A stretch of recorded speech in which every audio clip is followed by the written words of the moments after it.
दिल्ली में आज बीजेपी ने युवा नेताओं की बैठक बुलाई है। सुबह 10 बजे का समय जब पार्टी मुख्यालय में बैठक की अध्यक्षता करेंगे, जहां पर देश के युवाओं पर होगी चर्चा। सीएम योगी आदित्यनाथ का आज बलिया और देवरिया का संभावित दौरा। 80 विकास परियोजनाओं का लोकार्पण, शिलान्यास। सुरक्षा और यातायात व्यवस्था को लेकर प्रशासनिक अमला अलर्ट मोड पर। स्वाइन फ्लू को लेकर सीएम योगी आदित्यनाथ ने दिए हैं कड़े निर्देश। कहा, स्वाइन फ्लू के लक्षणों को न करें बिल्कुल भी नजरअंदाज, समय पर कराएं जांच। स्वास्थ्य विभाग स्वाइन फ्लू पर निगरानी रखे। दिल्ली में सीएनजी की कीमतों में एक बार फिर से इजाफा हुआ। करीब 4 रुपए बढ़े सीएनजी के दाम। आज से ही बढ़े हुए रेट पर मिलेगी गैस। नेपाल फ्लैश फ्लड में अब तक 569 लोगों की हो चुकी है मौत की पुष्टि। बाढ़ के बाद अभी तक 178 भारतीयों का रेस्क्यू। नेपाल में आई त्रासदी में 1924 लोग अभी तक लापता।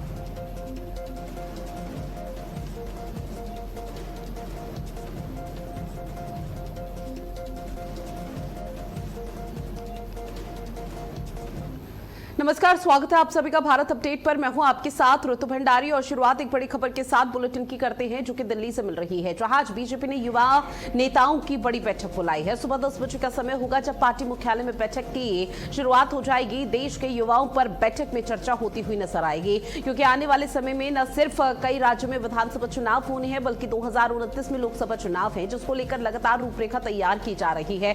और अभी जो जेएनजी का प्रोटेस्ट हुआ था, उसके बाद बीजेपी ने खूब जोर शोर के साथ मंथन किया। और बीजेपी की तरफ से जो अभी तक इस तमाम मंथन का सार निकलता हुआ नजर आया, वो ये कि हर वर्ग को साधने के चक्कर में जो जेएनजी है उसे कहीं ना कहीं पीछे छोड़ दिया है। उस पर कभी बीजेपी का किसी पॉलिटिकल पार्टी का ध्यान नहीं गया, और एकमात्र वजह यही जिसके चलते अब हर पॉलिटिकल पार्टी जेएनजी को साथ रही है, क्योंकि ये देश का भविष्य है, ये देश की नई पीढ़ी है। और इसी को लेकर बीजेपी आज एक बार फिर से युवाओं को लेकर बैठक करती हुई नजर आएगी। युवाओं तक कैसे सहूलियत पहुंचाई जा सकती है, चाहे सोशल मीडिया प्लेटफॉर्म पर आजकल जो युवा है वो बहुत ज्यादा एक्टिव है, और उसी को लेकर किसी तरह के दिशा निर्देश जारी कर सकते हैं, क्योंकि प्रधानमंत्री नरेंद्र मोदी की तरफ से भी एक कैंपेन यहां पर शुरू किया गया था कि आज के युवा और देश के भविष्य से अगर यहां पर जुड़ने का प्रयास किया जाएगा तो वो एकमात्र वजह है सोशल मीडिया। और सोशल मीडिया प्लेटफॉर्म पर वो लगातार अपनी योजनाओं का, अपने कार्यकाल को लेकर कई वीडियो साझा कर रहे थे, जिसमें भर भर के वो वीडियो वायरल हो रहे थे और लोगों का और युवाओं का बहुत सारा भरपूर प्यार मिलता हुआ नजर आ रहा था। अब आज एक बार फिर से बीजेपी ने युवा नेताओं की बैठक बुलाई है। तमाम दिग्गजों की यहां पर उपस्थिति देखने को मिल पाएगी। सुबह 10 बजे का समय होगा जब पार्टी मुख्यालय में बैठक शुरुआत हो जाएगी। स्नेह कमल मेरे सहयोगी फोन लाइन पर जुड़े हुए हैं। स्नेह कमल, बीजेपी ने युवा नेताओं की बैठक बुलाई है, क्या कुछ एजेंडा रहने वाला है इस बड़ी बैठक का? जी बिल्कुल, भारतीय जनता पार्टी में जिस तरह से जो है युवाओं को लेकर जो एक नई पहल शुरू की है, उसी क्रम में आज जो है दिन में 10 बजे भारतीय जनता पार्टी के युवा नेताओं की जो है बैठक बुलाई गई है। इस बैठक की अध्यक्षता राष्ट्रीय अध्यक्ष नितिन नवीन करेंगे। अगर इस बैठक की अगर बात करें तो इस बैठक में कुल लगभग 45 युवा नेताओं की विशेष बैठक बुलाई गई, जिसमें लगभग हर राज्य से 2-2 नेता इसमें भाग लेंगे। इस बैठक का मुख्य उद्देश्य जेएनजी और युवा मतदाताओं के मूड को समझना, उनकी चिंताएं जो रोजगार की है, शिक्षा की है, उस पर सीधा संवाद करना। और इस बैठक में जो आगामी विधानसभा के चुनाव और संगठन का जो विस्तार है, उसको लेकर युवा नेतृत्व की भूमिका पर चर्चा होगी। पार्टी की जो योजना है उसमें जो पार्टी के नए नेतृत्व के बीच युवाओं की जो पकड़ है उसके बीच जो है उसे मजबूत करना है। और इस बैठक में अगर राष्ट्रीय अध्यक्ष के अलावा अगर आम नेताओं की बात करें तो इसमें पूर्व केंद्रीय मंत्री अनुराग ठाकुर, भाजपा के जो गोरखपुर सांसद रवि किशन, लेकिन स्नेह कमल, क्या ये मानकर चला जाए कि इस बार देश के युवाओं पर फोकस इस वजह से भी ज्यादा है क्योंकि दिल्ली के जंतर मंतर पर जो प्रोटेस्ट हुआ था उसके बाद बीजेपी ने मंथन किया कि आखिर कमी क्या रह गई, और उस मंथन का सार ये निकलता हुआ नजर आया कि हर वर्ग को साधने के चक्कर में, आधी आबादी, बुजुर्गों को, हर वर्ग को यहाँ पर लाभ पहुंचाने के चक्कर में कहीं ना कहीं जो जेएनजी है वो पीछे रह गया, और अब उसी पर फोकस किया जा रहा है क्योंकि जेएनजी ने सामने आकर बताया कि हम भी इसी देश का हिस्सा है। बिल्कुल, तो आपने बिल्कुल सही फरमाया कि जिस तरह से जंतर मंतर पर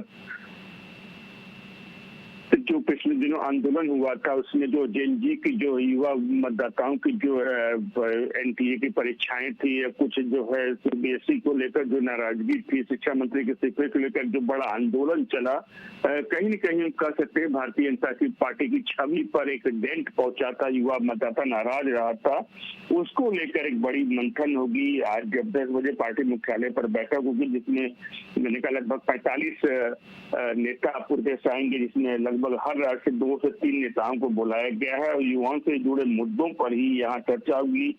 इस बैठक के बाद किस तरह से चीजें क्लियर होंगी उस पर हर किसी की नजरें टिकी हुई है, विशेषकर देश के युवाओं की। बहरहाल स्नेह कमल अपनी जानकारी साझा की, उसके लिए शुक्रिया आपका। इस बीच एक और बड़ी खबर मिल रही है। सीएम योगी आदित्यनाथ का 2 दिवसीय गोरखपुर का दौरा है। आज गोरखपुर दौरे का दूसरा दिन है। आपको बता दें कि आज पूजा अर्चना और गौ सेवा करेंगे योगी आदित्यनाथ, जहां जनता दर्शन कार्यक्रम में भी इस दौरान सीएम योगी आदित्यनाथ देखने को मिलेंगे। नवनिर्मित कल्याण मंडपम का भी लोकार्पण इस दौरान होना है। जीडीए द्वारा 3.10 करोड़ रुपए से हुआ है इसका निर्माण। तो बड़ी खबर, जहां आपको बता दें सीएम योगी आदित्यनाथ इस वक्त चूंकि गोरखपुर के दौरे पर है और गोरखपुर दौरे का आज दूसरा दिन है, और ऐसे में आज जो दिन भर की शुरुआत होगी और सुबह की जो शुरुआत होगी, सबसे पहले वो पूजा अर्चना के साथ होगी और गौ सेवा के साथ होगी, जिसके बाद जनता दर्शन यहां पर लगाया जाएगा। और जनता दर्शन में दूर दराज से जो फरियादी पहुंचेंगे उनकी समस्याओं को एक एक करके सुना जाएगा। किसी भी तरह से कोई भी ऐसी परेशानी ना रहे जिससे लंबे समय से फरियादी जूझ रहे हैं, उन तमाम चीजों को लेकर मंथन यहां पर किया जाएगा और आला अधिकारियों को दिशा निर्देश जारी कर दिए जाएंगे। और ऐसे में सीएम योगी आदित्यनाथ की तरफ से आपको बताते चले कि आज करोड़ों की सौगात यहां पर गोरखपुर वासियों को दी जानी है, और ऐसे में सीएम योगी आदित्यनाथ लगातार जो सौगात यहां पर दे रहे हैं उससे कहीं ना कहीं गोरखपुर की दिशा और दशा में बदलाव देखने को मिल रहा है। और सीएम योगी आदित्यनाथ का ये दौरा बेहद महत्वपूर्ण कई मायनों में हो जाता है, क्योंकि सीएम योगी आदित्यनाथ गोरखपुर के दौरे पर है और गोरखपुर दौरे का आज दूसरा दिन है जो कि बेहद खास है, जहां पर शुरुआत आज सुबह की मंदिर में पूजा अर्चना के साथ होगी, फिर गौ सेवा सीएम योगी आदित्यनाथ करेंगे और गायों को चारा खिलाते हुए नजर आएंगे। इसके साथ ही आपको बता दें कि सीएम योगी आदित्यनाथ जनता दर्शन भी यहां पर लगाएंगे, और जनता दर्शन में जब सीएम पहुंचेंगे तो इस दौरान तमाम जो फरियादी है मौके पर पहुंचेंगे और उनकी शिकायतों को एक एक करके सुनेंगे। हालांकि जो फरियादी हैं वो लगातार पहुंचते हुए नजर आ रहे हैं, और ऐसे में लिखित में शिकायत सीएम योगी आदित्यनाथ के समक्ष रखी जाएगी, और लिखित में शिकायत जब सीएम योगी आदित्यनाथ के समक्ष रखेंगे और सीएम एक एक करके उनको पढ़ेंगे तो उस दौरान किसी तरह के यहां पर निर्देश अधिकारियों के लिए जारी हो सकते हैं। सीएम योगी आदित्यनाथ का आज देवरिया का दौरा है। 80 विकास परियोजनाओं का लोकार्पण और शिलान्यास किया जाएगा। सीएम योगी आदित्यनाथ के दौरे को लेकर तैयारियां तेज हो चुकी हैं। बड़ी खबर, सुरक्षा और यातायात व्यवस्था को लेकर प्रशासन पूरी तरह से अलर्ट मोड पर है। कार्यक्रम स्थल पर लगातार तैयारियों का जायजा लिया जा रहा है। बड़ी संख्या में लोगों के पहुंचने की संभावना भी जताई जा रही है। तो बड़ी खबर, जहां सीएम योगी आदित्यनाथ का आज आपको बताते चले कि देवरिया का दौरा भी है, और देवरिया के दौरे पर सीएम योगी आदित्यनाथ पहुंचेंगे उससे पहले लगभग सभी तैयारी हो चुकी है। और ऐसे में योगी आदित्यनाथ का जो देवरिया का दौरा है ये बेहद महत्वपूर्ण माना जा रहा है, क्योंकि देवरिया वासियों को करोड़ों की सौगात देंगे और योगी आदित्यनाथ का संबोधन भी यहाँ पर होता हुआ नजर आएगा। बड़ी संख्या में जो आम जनमानस है वो यहाँ पर पहुंचता हुआ नजर आएगा सीएम योगी आदित्यनाथ को अपने क्षेत्र में देखने के लिए, उनको सुनने के लिए। इसके साथ ही मुख्यमंत्री योगी आदित्यनाथ देवरिया वासियों को करीब 305 से 308 करोड़ रुपए की लागत वाली 80 विकास परियोजनाओं का एक बड़ा तोहफा दे सकते हैं, बड़ी सौगात दे सकते हैं, जिसमें कई परियोजनाओं का लोकार्पण और शिलान्यास शामिल है। साथ ही इस सौगात का सबसे बड़ा लाभ सलेमपुर और भाटपार रानी विधानसभा क्षेत्रों को मिलने जा रहा है, जहां आपको बता दें कि मझौली राज में आयोजित इस विशाल जनसभा में मुख्यमंत्री योगी आदित्यनाथ का मंच से कदमदार संबोधन भी होगा।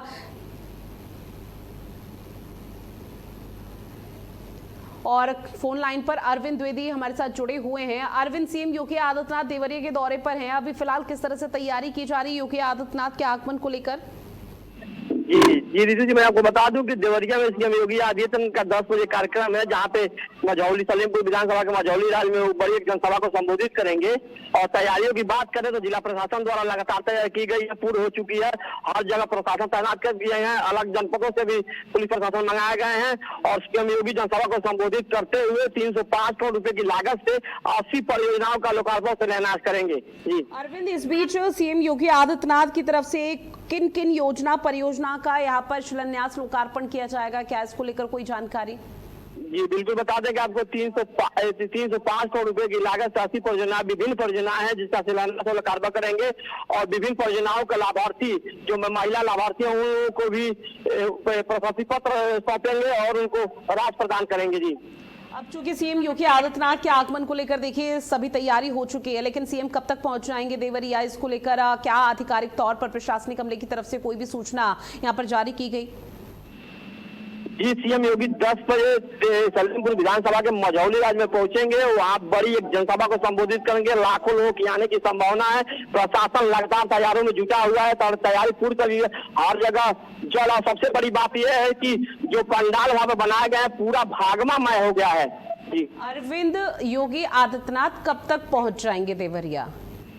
जी योगी आदित्यनाथ 10 बज के कुछ मिनट में देवरिया पहुंचने वाले हैं और यहाँ पे पहुंचने के बाद विभिन्न परियोजनाओं का शिलान्यास और लोकार्पण करते हुए वहां पे विभिन्न परियोजनाओं के लाभार्थियों को प्रशस्ति पत्र सौंपेंगे और वहां पे जो राशि धनराशि उसको भी प्रदान करेंगे। ठीक है अरविंद, जानकारी आपने साझा की उसके लिए शुक्रिया। और ऐसे में देखिए लगातार जो तस्वीरें सामने आ रही हैं उन तस्वीरों में साफ देखा जा रहा है कि योगी आदित्यनाथ के देवरिया दौरे को लेकर किस तरह से तैयारी धरातल पर की गई है, अमल में लाई गई है। इस बीच एक और बड़ी खबर योगी आदित्यनाथ के दौरे से जुड़ी हुई है, जहां आज बलिया का भी दौरा करते हुए योगी आदित्यनाथ नजर आने वाले हैं। आपको बता दें कि बाढ़ प्रभावित क्षेत्रों का इस दौरान हवाई सर्वेक्षण योगी आदित्यनाथ की तरफ से किया जाएगा और दोपहर 1 बजे का समय होगा जब बलिया पहुंच जाएंगे योगी आदित्यनाथ। हवाई सर्वेक्षण कर हालातों का जायजा लेंगे। बाढ़ पीड़ितों को राहत सामग्री भी इस दौरान बांटी जाएगी। अधिकारियों के साथ राहत कार्यों की समीक्षा भी योगी आदित्यनाथ की तरफ से की जानी है।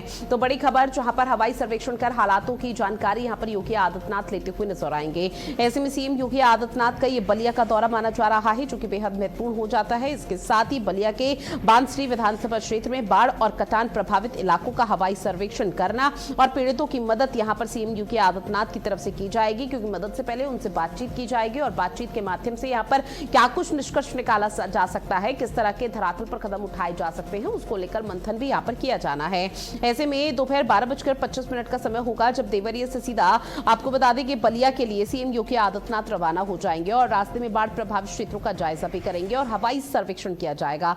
दोपहर 12:55 से 1 बजे के बीच में सेतवार थाना क्षेत्र के पंखा गांव बने हेलीपैड पर उनका हेलीकॉप्टर लैंड करेगा, जहां दोपहर 1 से 1:30 बजे का बीच का समय होगा, आधा घंटा, जहां आपको बता दें बाढ़ राहत शिविर का निरीक्षण करते हुए योगी आदित्यनाथ नजर आने वाले हैं। बाढ़ पीड़ितों को राहत सामग्री वितरित की जाएगी और एक जनसभा को संबोधित किया जाएगा, जिसमें यह बताया जाएगा कि बाढ़ प्रभावित लोगों के लिए राज्य सरकार कितनी यहाँ पर लगातार पुरजोर कोशिश कर रही है, कितनी गंभीर है और लगातार उनके बारे में सोचा जा रहा है, क्योंकि बाढ़ की वजह से उनके आशियाने तहस नहस हो चुके हैं। उनको कहां पर वो सुरक्षित जगह मुहैया कराई जाए, प्रशासनिक अमले को दिशा निर्देश जारी किए जा सकते हैं। तो सीएम योगी आदित्यनाथ चूंकि गोरखपुर के 2 दिवसीय दौरे पर भी हैं, इसके साथ ही वो देवरिया के दौरे पर हैं, जिसके बाद देवरिया से सीधा वो बलिया पहुंचेंगे। दोपहर 1 बजे का समय जब बलिया पहुंच जाएंगे योगी आदित्यनाथ, तकरीबन 1:35 यानी कि आधा घंटे के आसपास का समय होगा जब योगी आदित्यनाथ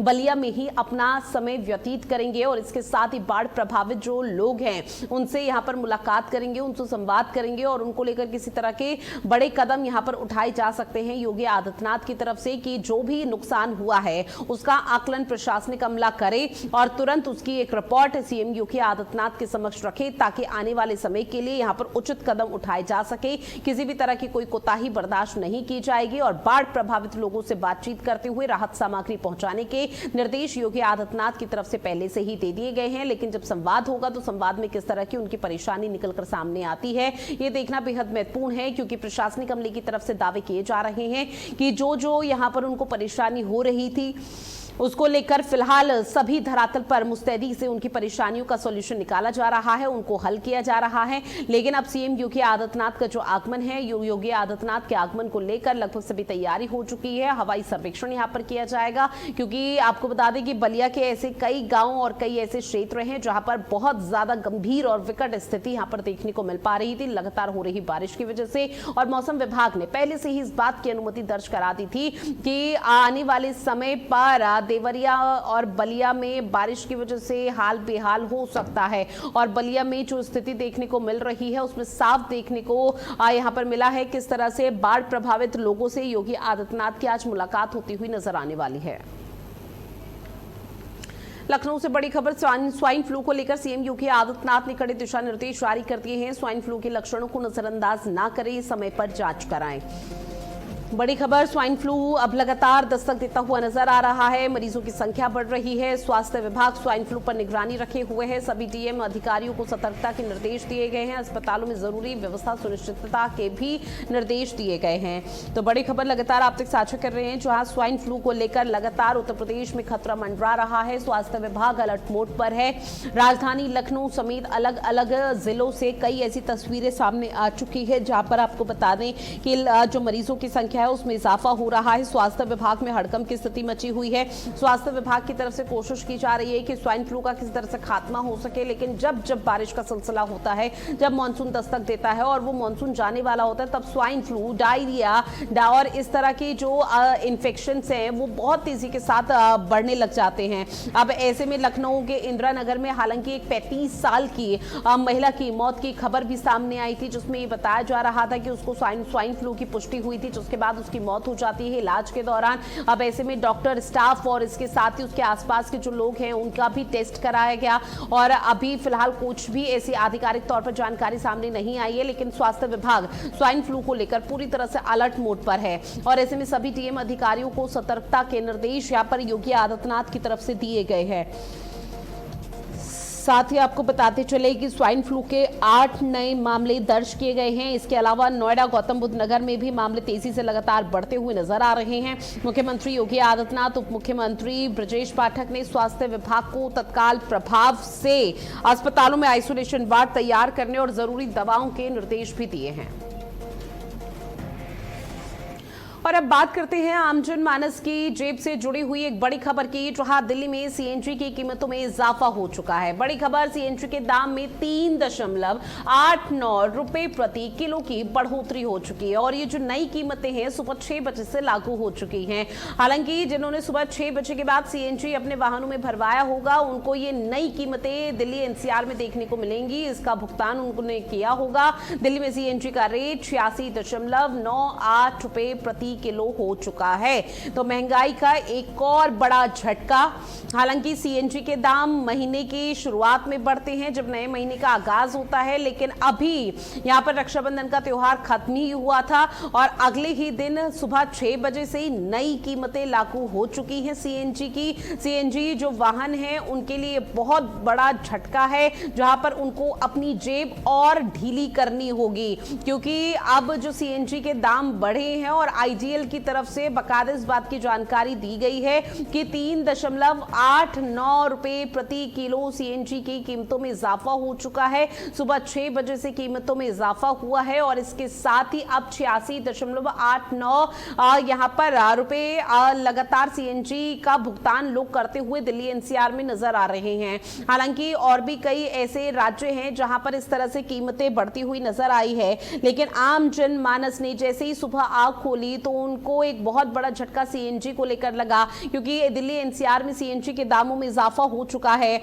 और इसको लेकर जहां पर उनको राहत की सांस लेनी चाहिए थी, वही अब उनके लिए आफत बनता हुआ नजर आ रहा है, क्योंकि सीएनजी के दाम एक बार फिर से ऐसे इजाफा होगा किसी ने सोचा नहीं था। अब ऐसे में इंद्रप्रस्थ गैस लिमिटेड ने दिल्ली, नोएडा, गाजियाबाद और गुरुग्राम सहित पूरे एनसीआर में 1 रुपए से लेकर 2 रुपए तक की बढ़ोतरी कर दी है। अब बढ़ी हुई जो दरें हैं वो सुबह 6 बजे से लागू हो चुकी हैं, जहां दिल्ली में आपको बताते चले कि 76.59 रुपए प्रति किलोग्राम है, तो नोएडा में ये 81.20 रुपए प्रति किलोग्राम है। गुरुग्राम में भी इसी तरह से बढ़ोतरी देखने को मिल रही है। घरेलू प्राकृतिक गैस की आपूर्ति में आई कमी और इनपुट लागत बढ़ने के कारण कंपनियों ने गैस के सीएनजी के दाम बढ़ाए हैं। इस तरह का हवाला आईजीएल की तरफ से दिया गया है। साथ ही ये भी बताया गया कि इस बढ़ोतरी से न केवल आम कार चालकों की जेब पर असर पड़ेगा, बल्कि ऑटो रिक्शा और कैब ऑपरेटरों का किराया भी अब बढ़ सकता है, जिसका इम्पैक्ट सीधे तौर पर आम जनमानस को पड़ेगा जो कि ओला, उबर, रैपिडो जैसे वाहनों पर निर्भर रहते हैं, उससे ट्रैवल करते हैं। तो देखिए धीरे धीरे अगर हिरार्की को हम समझें या क्रोनोलॉजी को हम समझने का प्रयास करें तो चेन एक दूसरे से जुड़ी हुई है। अगर सीएनजी वाहनों के दाम बढ़ते हैं और जो बढ़ चुके हैं, सुबह 6 बजे से लागू हो चुकी है, तो इसमें जो आम जनमानस है जो कि यहाँ पर ओला, उबर, रैपिडो से भी ट्रैवल करता है, चाहे कैब हो या फिर बाइक हो, अब उनका भी यहाँ पर रेट में इजाफा देखने को मिल सकता है और ऐसे में उन लोगों की जेब पर भी बहुत बड़ा इंपैक्ट पड़ सकता है। अब इससे आम जनमानस पर महंगाई की बड़ी मार बताई जा रही है और दिल्ली एनसीआर में जिस तरह से सीएनजी के दामों में इजाफा हुआ है उसके बाद से लोग मायूस हैं और परेशान हैं। वो ये कहते हुए नजर आ रहे हैं कि निरंतर महंगाई बढ़ रही है और महंगाई बढ़ने से सीधा उनकी रसोई, उनके महीने का बजट पूरी तरह से बिगड़ता हुआ नजर आ रहा है।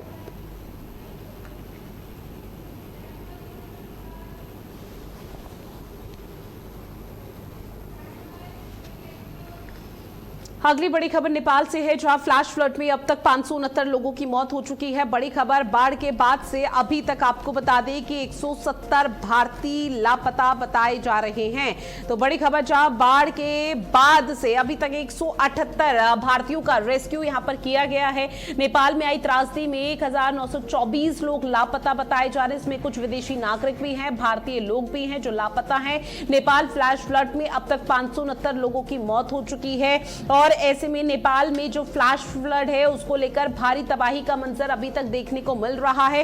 हालात किसी तरह से सुधरते हुए नजर नहीं आ रहे हैं। ऐसे में अब नेपाल फ्लैश फ्लड को लेकर लगातार कोशिश यही की जा रही है कि किसी तरह से यहां पर रेस्क्यू किया जाए, क्योंकि बाढ़ के बाद अभी तक 178 भारतीयों का रेस्क्यू हो चुका है। नेपाल में आई त्रासदी में 1924 लोग लापता हैं और ऐसे में एक बार फिर से जो नेपाल में आपदा आई है उसमें अब तक 580 से ज्यादा लोगों की मौत की पुष्टि प्रशासनिक अमले ने की है। करीब 2400 से ज्यादा लोग बताए जा रहे हैं जो कि लापता हैं। मरने वालों का जो आंकड़ा है वो भी निरंतर बढ़ रहा है, क्योंकि नेपाल जो कल तक बेहद खूबसूरत राज्य के तौर पर यहां पर देखने को मिलता था, लोग घूमने फिरने जाते थे नेपाल की वादियों में और वहां पर एंजॉय करते थे। सोचिए आज वो नेपाल तबाही के मंजर से जूझ रहा है।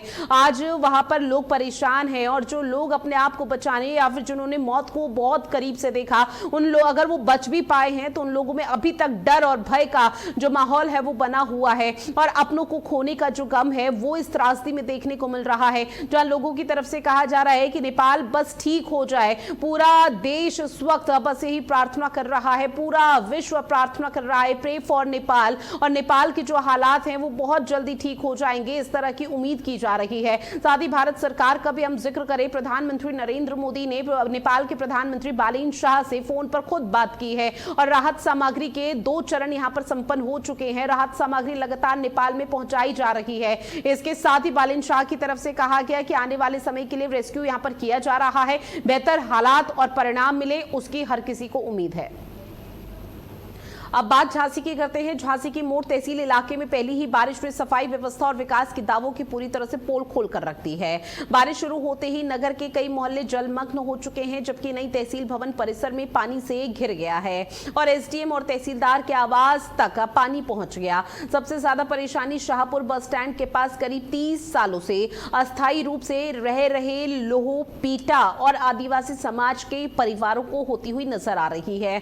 झोपड़ियों में पानी भरने से लोग चारपाइयों पर बैठकर समय गुजारने को मजबूर हैं। अब जल जमाव की सूचना पर मोट एसडीएम माज अख्तर मौके पर पहुंचे और प्रभावित परिवारों से बातचीत कर स्थिति का जायजा लिया गया। उन्होंने अस्थायी रहने और खाने पीने की व्यवस्था कराने का आश्वासन दिया है। पहली बारिश के बाद जल निकासी और सफाई व्यवस्था पर भी अब सवाल उठने लगे हैं।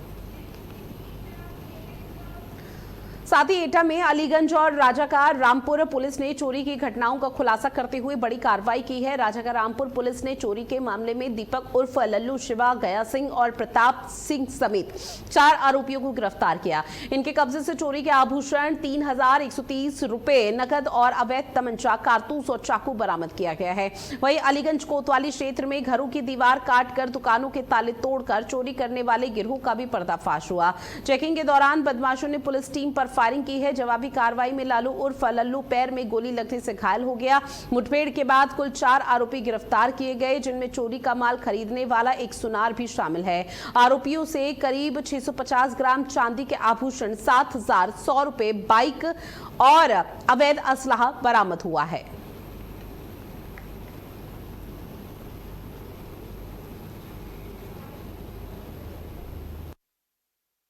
त्योहार को लेकर के और विगत दिनों में हुई चोरियों के लेकर के संदिग्ध व संदिग्ध व्यक्तियों की चेकिंग की जा रही थी। इसी दौरान एक अभियुक्त लल्लू निवासी क्षेत्र थाना क्षेत्र पसगुमा जनपद खीरी को मुठभेड़ के दौरान गिरफ्तार किया गया था, जिसने बताया कि विगत दिनों में थाना अलीगंज व उसके आसपास जो चोरियां हुई थी वह मैंने व मेरे साथियों ने की थी।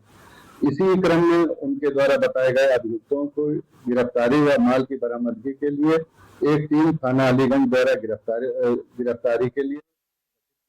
और चलिए इन तमाम खबरों के साथ इस बुलेटिन में इतना ही। देश और दुनिया की बड़ी खबरों के लिए आप बने रहिएगा भारत अपडेट के साथ। नमस्कार।